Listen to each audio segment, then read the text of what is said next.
Welcome back, Helldivers. It's been a hell of a week already, with the Python Commandos Warbond coming out, with the Fiend Slayer armor being added to the Superstore, and now the dev team dropping a big update for us that we all have to dive into. So, without further ado, let's get into it. So obviously we have to talk about this amazing Warbond first. Now, the Python Commandos really cooked with this one, Arrowhead, and I absolutely appreciate you for it. But some vindication, the chainsaw has finally been released. I've been talking about this thing for a long time, and it's finally in the game, and we are using it. And it's also very amazing. I'm carving up enemies from Voteless all the way to Bile Titans, Impalers, all the good stuff. It just takes a little bit more time on the bigger guys, but you crack a piece of armor, and that thing's gonna get killed pretty fast. You can also break through those silo doors if you want to, get to the super samples that are hidden behind them in case you don't have an explosive on you, so keep that in mind. And then for the maxi gun, this thing feels like pure cinema. You are on a hill firing down enemies, you're in a flat area firing at enemies. Any waves coming your way, you're going to cut through them, and it's so much fun. It is, again, medium armor penetrating, so guys with like the super heavy armor, you're not going to be cracking them, but once you get through the durable damage or there is a cracked plate of armor, you can do the damage that you need to. So like, let's say on a factory strider that has an exposed bit or a charger that has an exposed bit, aim it down and you're going to kill them within seconds, and it's been very fun to use. So again, I highly suggest going into first person for this because it makes the experience so much more fun. But you can also fire this from being prone too, so keep that in mind. Then we have to move on to talk about, obviously, the hot dog. The hot dog is fun. It's kind of the Barbecuer 9000. This thing is also more likely to burn you and your friends, so be careful with how it is used, but it's been a ton of fun to see on the battlefield, but I've been using it less. The other thing, though, I really wanted to quickly mention is going to be the Fiend Slayer. Thankfully, we finally got an official Doom Guy build into the game. I've just been making my own over time, but we have the official, and the new double barrel really slaps. It is over 800 damage in its base level damage, and it has good durability damage as well. So you're just kind of one-shotting or two-shotting any of the units coming your way. I'm shooting Overseers, I'm cracking them out of the sky, Flush Mobs we're putting down easy, Brood Commanders, Alpha Commanders, we are taking them out 1-2 shots in the face. It is great. I've been loving using this.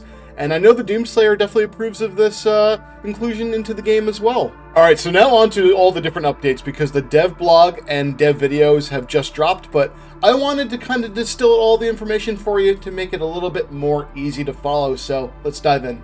So first up is going to be the change to the PC storage. Now, I know many of you have already seen this, but the file reduction size of 85% is massive and was so unexpected. We are now in the 20-something gigabyte range for file storage on PC, and I think that is a huge win. So everyone, be sure to go follow the steps that the devs have laid out in order to reduce your file size, because it is worth it.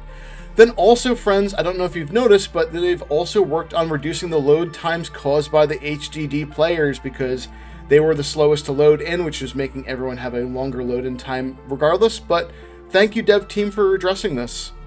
Then we're going to have to talk about the different scope changes. The dev team have worked on the ergonomics overall of several different scopes, from the 2x, the 4x, and the 10x, and this is also going to be affecting the anti-material rifle.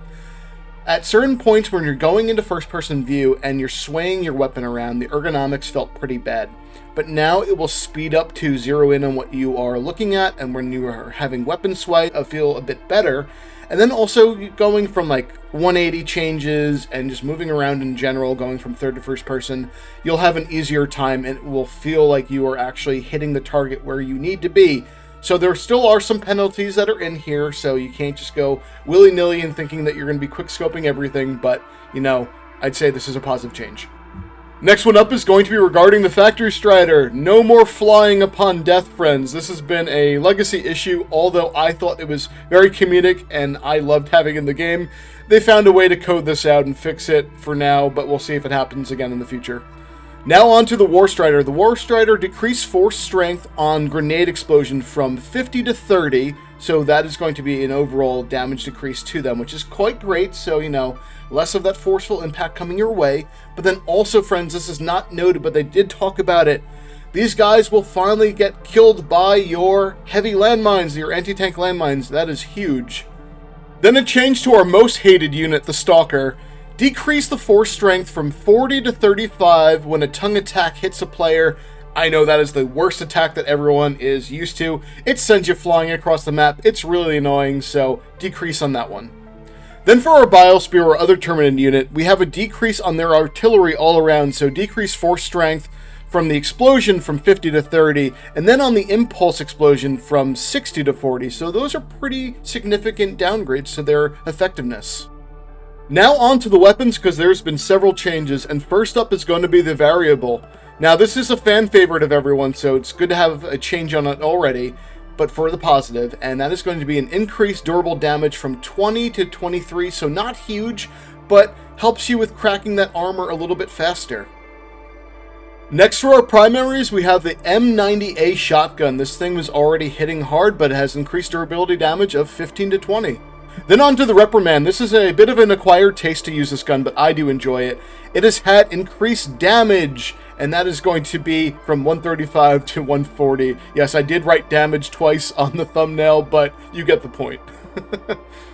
Then continuing with our SMGs, we have the M75. It has an increased durable damage of 16 to 18, and then an increase to its base damage from 80 to 90.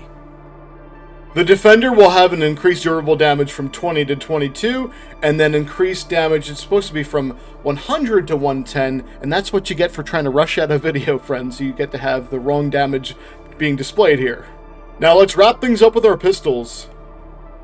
The Verdict is going to have an increased damage from 135 to 140. The SOCOM is going to have increased durability damage of 25 to 28, and then its base damage from 110 to 125. On to the Peacemaker, it has increased durability damage of 30 to 32, and base level damage of 95 to 100. Well everyone, there you have it. There is all the information I have for you today. Please be sure to like and subscribe, and forgive me for those small errors, but we will see you in the next one. Take care.